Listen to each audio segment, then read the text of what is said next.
I was going to start this video by saying I hate to be the bearer of bad news, but I feel like that really does a disservice to the mindset shift that I want to share about to-do lists and getting things done.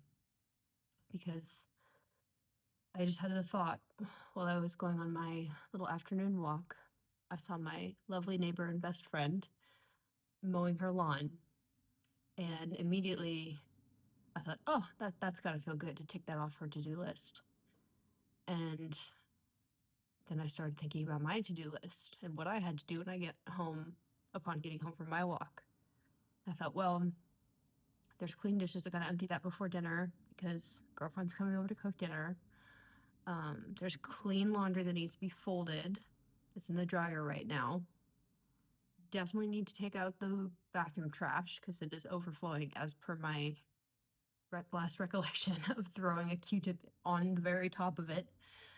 But I found that it wasn't a very helpful mindset to think of every open loop, I guess, not to use the words open loop like I did in the last video, but to think of everything as a loop that needs to be closed in order for you to feel at peace, because it's not realistic and it's not sustainable to think that you can only be at peace when simultaneously the lawn is mowed, the dishes are done, the laundry is folded, because there's always going to be something that is out of place, out of whack. The feeling of getting your life together, I think, is really, or the concept of getting your life together is really overhyped on the internet. And I'd like to offer the reframe of it's not original, it's not a Barrett original. I heard it in a Michelle B video, the greatest of all time. The reframe that if life is an endless cycle of dirty dishes and laundry to be folded, then it is also an endless cycle of more meals and clean clothes to wear. And isn't that a beautiful thing? And so I was thinking about where else this applies. Like cutting the grass, even. If the grass has to be cut, that means there's been time enough and sunshine and rain enough for it to grow. It means you have a yard, like, not to get into the nitty-gritty gratitude of it all, but if you hold yourself to the standard that every loop must be closed before you can feel at peace, you are never going to let yourself feel at peace. And I am the first person to admit that I do this. I will go tick off everything on my to-do list like a good little type A girl, and then I will look around and go, oh, well, that has to be done too. And that has to be done too. And it's just relentless, the pressure that we put on ourselves as people in the modern day society, that we have access to all the information about all the things all the time, and we feel like we can't rest until we've made peace with all the information, everything that we know that we need to do, because we've all got running notes apps, lists, and if you're even worse than that, you've got a Notion page. Even worse, even better. Love Notion. Sponsor me, Notion. But I think it can go too far where we place our happiness on this pedestal that we can only climb up to grab it when every single step has been taken. There's nothing has been left. Nothing can be left to be done the next day, proverbially. I find this comes up a lot with my personal projects, like the podcast, Professional Yappers Podcast. Go like and subscribe. And even Strawberry of the Day, I'm like, well, I could make a better banner for my channel, or I could start an email list, or I could write a better description.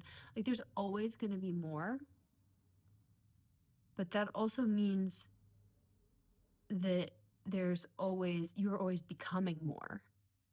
If suddenly you have the new problem of, crap, I gotta design a thumbnail for my YouTube video, that means you did the thing. You made the YouTube video. And I think we need to normalize